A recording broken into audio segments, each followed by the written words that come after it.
Bago pong lahat, para sa iba pang balita, huwag po muna ninyong kalimutan mag-subscribe sa JB News, i-like at i-share at i-on na rin ninyo ang notification bell para updated po kayo. Dating Foreign Affairs Secretary Perfecto Yasay, pumanaw. Sumakabilang buhay ngayong araw si dating Foreign Affairs Secretary Perfecto Yasay Jr. Siya ay nasa edad na 73. Kinumpirma ito sa Facebook post ng kanyang asawa na si Cecil Joaquin Yasay. Ayon sa post, pumanaw si Yasay alas 7:26 ng umaga dahil sa pneumonia at cancer. Isa si Foreign Affairs Secretary Teodoro Locsin Jr. sa mga nagluluksa sa pagkamatay ng dating opisyal. Si Yasay naging DFA Secretary sa ilalim ng kasalukuyang administrasyon. Bago iyon ay nagsilbi siyang chairman ng Securities and Exchange Commission o SEC mula 1995 hanggang year 2000. Inalala niyang inirekomenda siya ni Yasay para sa dating posisyon nito bilang Philippine Permanent Representative sa United Nations. Noong 2017, tinanggihan ng Commission on Appointments ang appointment ni Yasay bilang Foreign Affairs Secretary kasunod ng mga issue sa kanyang citizenship. Bawal ang dual citizen. Yung po ba ay magiging batas?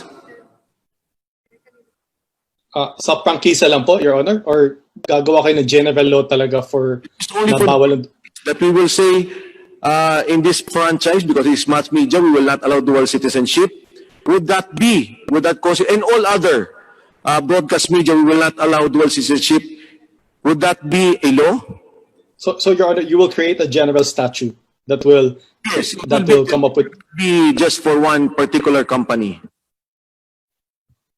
Your Honor, top of my head right now, I would think that that is within Congress's power to provide for qualifications and restrictions to the grant of franchises.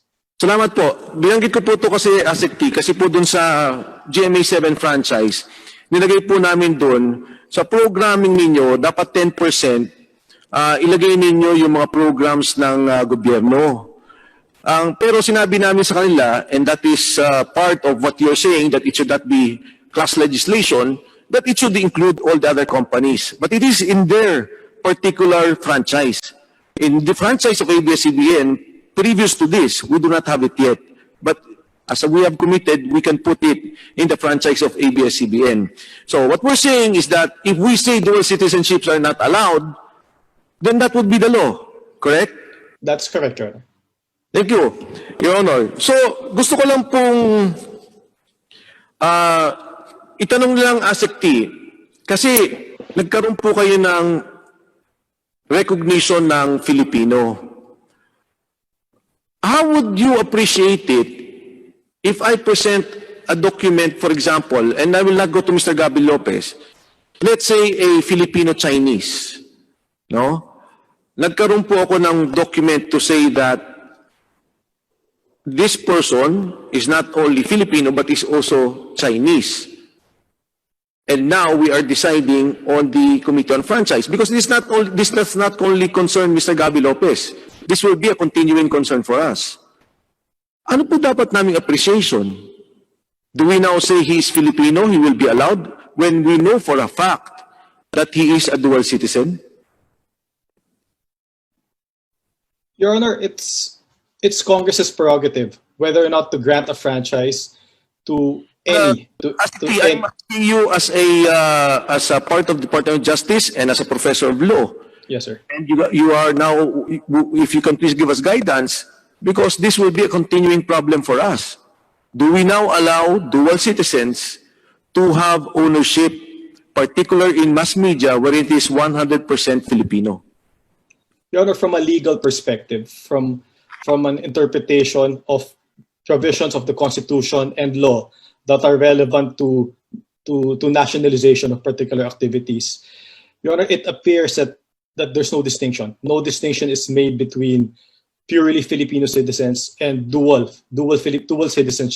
citizens when it comes to participation in these activities.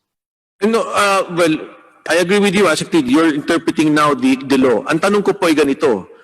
Kung kamo po ay na-advisean nyo sa Franchise Committee, sa Good Government Committee, at nakita po natin maraming prangkisa, at alam natin marami doon ay dual citizen, ano pong guidance ang bibigay nyo sa amin? And I'm not just talking of Filipino-Americans. You have Filipino-Chinese, you have Filipino-Japanese. How do we now treat this? When the spirit of the Constitution is supposed to be sinasabi niya, Pilipino talaga. Wala din naman siya sinabing dual eh. Filipino citizens. Your Honor, when it comes to the grant of franchise, nationality of the applicant is only one criteria.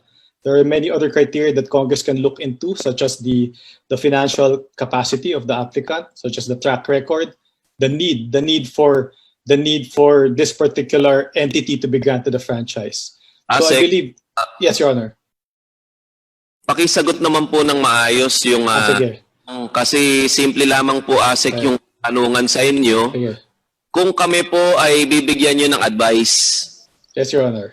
Kung tayo-tayo lang naman ang nagkakarinigan dito, ano bang advice ang may bibigay nyo sa amin Sige, Your Honor. sa usapin ng citizenship na yan, ASEC? Simple lang po, ASEC. Your Honor, basta Pilipino, basta Pilipino, mag-qualify siya sa magiging Pilipino, whether or not he is purely Filipino or Filipino by virtue of dual citizenship, sapat na yun. Combine na with other factors, kung meron mga nagtabla, kung may nagtabla na Pilipino lang at dual citizen, siguro maganda na ipasok doon yung mga ibang criteria para ma-determine nyo kung kanino kayo papanig. Okay, so thank you for that. Kung sinasabi ng DOJ, well, I think that's just a personal question. Yes, Your Honor. Yes, Your Honor. Na kung sa Filipino, so kung Filipino-Chinese, kung Filipino-American, Filipino-Japanese, sa Filipino pwede. Well, thank you for that opinion. Mr. Chairman, just like to go to Mr. Gabby Lopez. Mabilis lang po to. Mr. Gabby Lopez, narinig ko po, marami na tinanong, no? Nagbabayad kayo ng taxes sa Pilipinas, bumoboto kayo sa Pilipinas at isang beses lang kayo bumoto ng 2016 sa Amerika. Ito lang po, Mr. Lopez, nagtataka ko.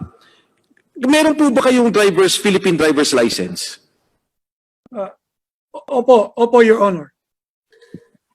Po nakuha tong Philippine driver's license, Mr. Lopez?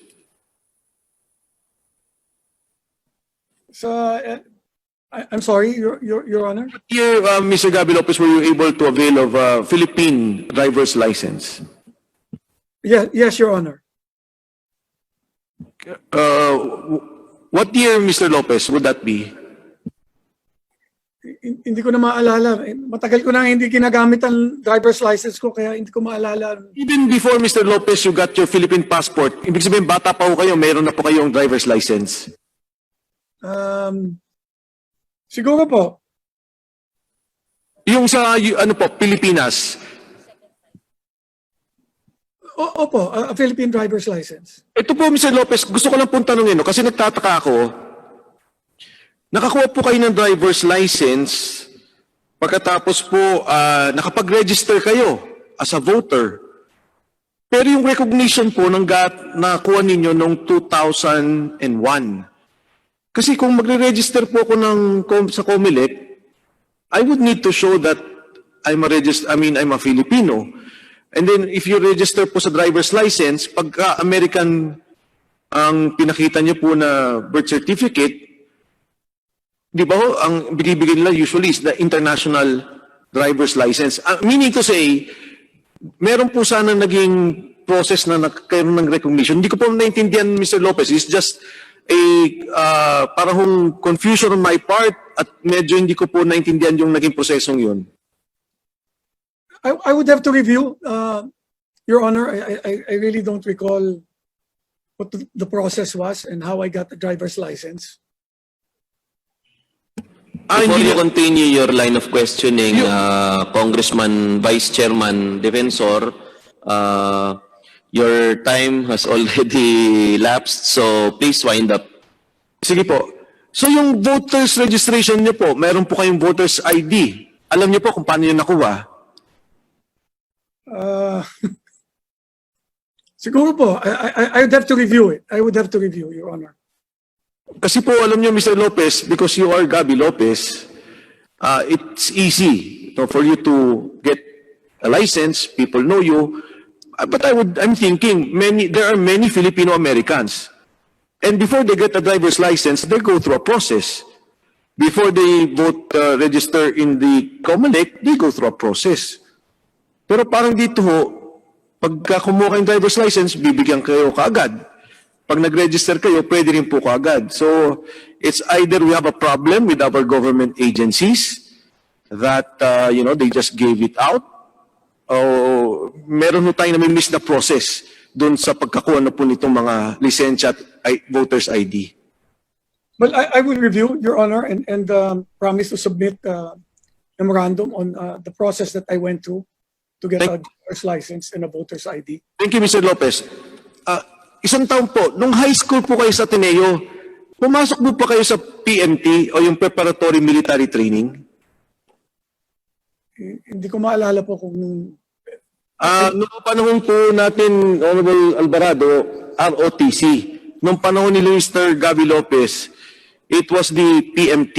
This was previous to martial law. Ang naalala ko, ROTC eh. Did you attend ROTC, Mr. Lopez? Parang hindi po. And kaya po kayo hindi nag-ROTC because you were an American citizen or you are an American citizen? No, I don't think that was the reason why, Your Honor. Yes.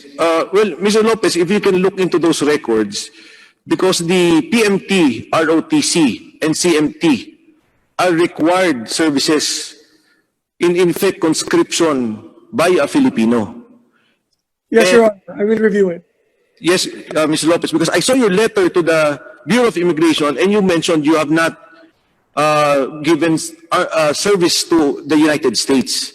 I would like to know if you have fulfilled your services as a Filipino with our military training as required in the Philippines, Mr. Chairman. Yes, Your Honor. Maraming salamat po, Mr. Lopez. At ilan lamang po yan sa mga nakalap naming impormasyon para sa araw nito. Huwag kalimutang i-like, i-share at mag-subscribe sa aming Liana Vlogs News YouTube channel. Muli, ako si Angelica de los Santos. Magandang araw.